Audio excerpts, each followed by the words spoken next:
Esports is in its early days, but Yvette Martinez-Rea was around during its early days, waiting to see when it was going to take off. In the past year, it's fair to say esports has exploded, and that was evident at the Electronic Entertainment Expo (E3) last week.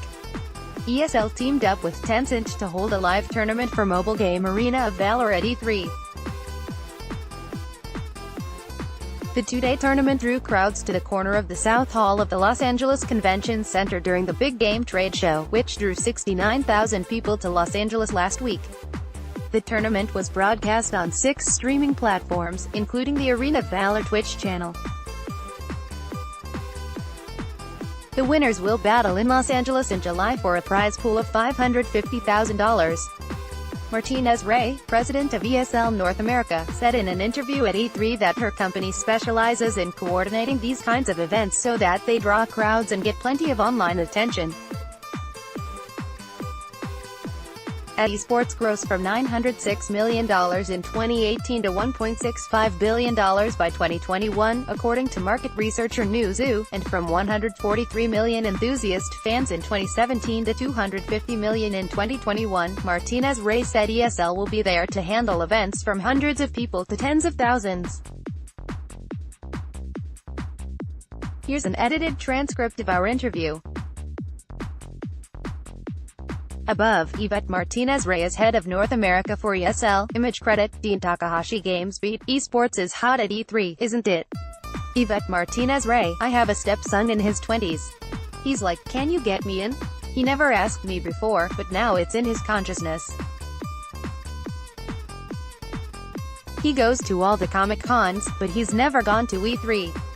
GamesBeat, Entertainment Software Association CEO, Mike Gallagher always talks about billions of eyeballs for the show. But there's never any action attached to that, except that 6 months from now you buy a game.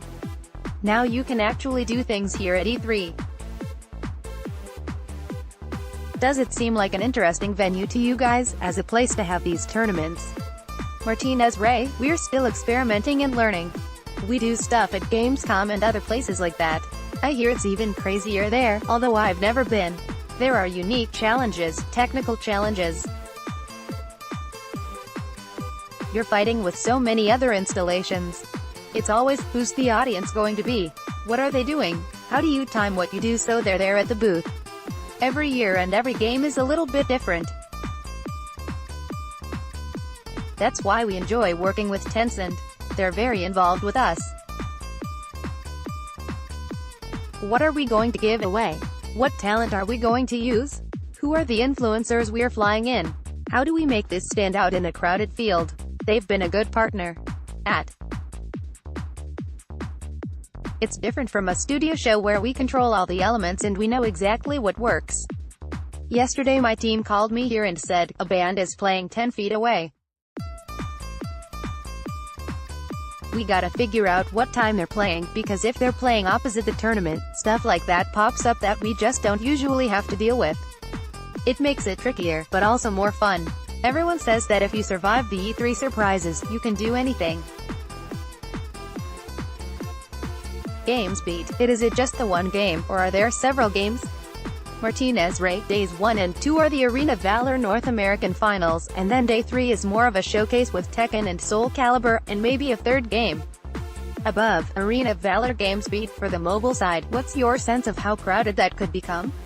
It's hard to predict whether people are really into the mobile esports yet. Martinez-Rea, that's what I think.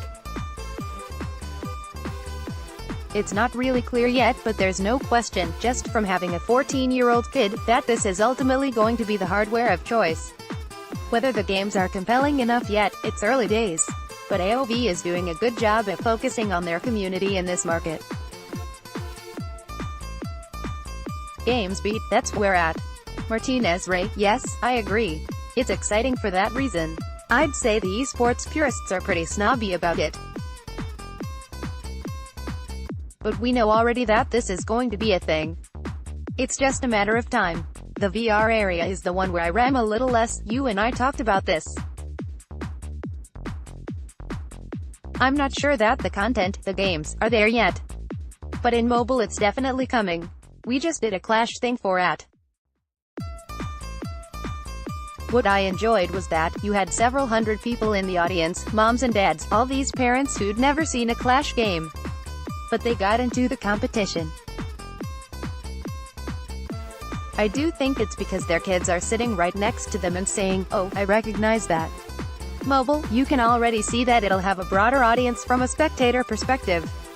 GamesBeat, are you guys prepared to do these things that could be smaller, like a few hundred people, versus thousands of people? Martinez-Rea, we did that today. We call it up and down the pyramid. We do a lot of events right now with just a few hundred people in the studio or other places. Sometimes just because that's the right thing for the title, and sometimes because that's what the publisher wants to do.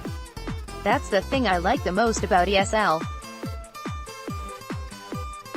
We get to see games like Rainbow or whatever develop from small, mature scenes and move them up to things that start to fill larger venues.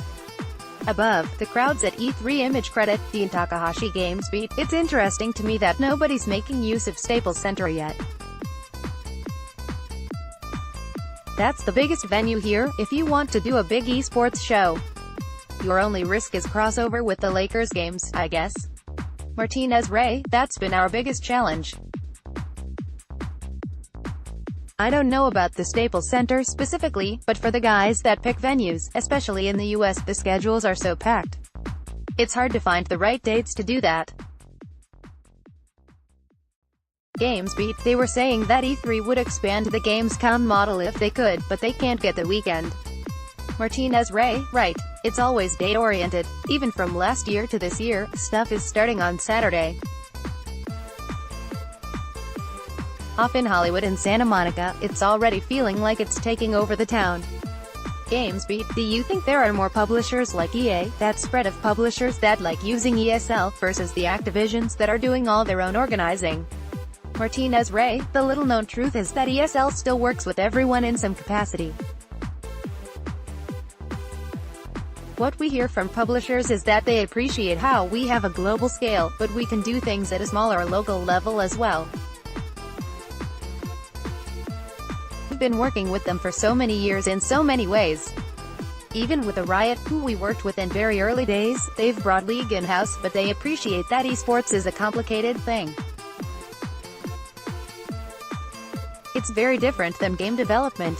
What we find is that even with the Riots of the world, when they start to appreciate the investment and the expertise that takes, they start to come back and say, "Hey, there's something you can help us with."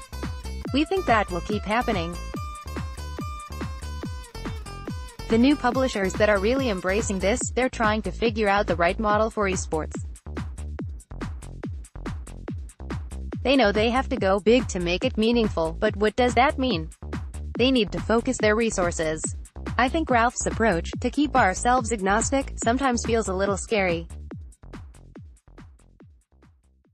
But what we all say is that not only are there enough publishers and games, but even the ones that bring it close end up not having all the pieces. They come back to us. GamesBeat, how many people do you have now? Martinez-Rea, globally, about 500. In the US, about 100. I think we now have 11 studios around the world. We all feel like that's a good number. Obviously Asia is always a market that we're trying to figure out. We've tried different things there. Otherwise it feels like 11 studios gives us something in every major area. We're also seeing that whereas the in-studio events were the big parts of the pie, with the 13 megas, now there's more of an appetite for these live experiences in different places like E3. The studio footprint is great, but now the next shift is how we can activate outside of a set studio. Between that and the mega event is the sweet spot now. The Rainbow Six Finals we just did was at a casino in Atlantic City. Atlantic City had never hosted an event. They were really interested. Rainbow was really interested. Above, the ESL Esports Finals for Counter-Strike Global Offensive in Katowice, Poland, in 2017. GamesBeat, if you were to ratchet up what you do at E3, what would that be like?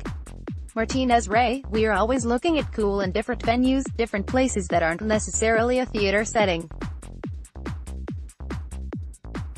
More places are coming to us wanting to do esports, especially in LA. There's a lot of traditional places that cater to TV and film production asking if we can activate there. There are pros and cons to it. DreamHack, our sister company, activated at a rodeo venue in Denver last year, which was a really cool place, but you can imagine that it presented its own challenges. For as it's so technically demanding in terms of production, it comes down to, can we find a venue that appeals to the right people, but can technically support us? Because mobile it becomes even more of a tax on the venue in some ways, which is why partners like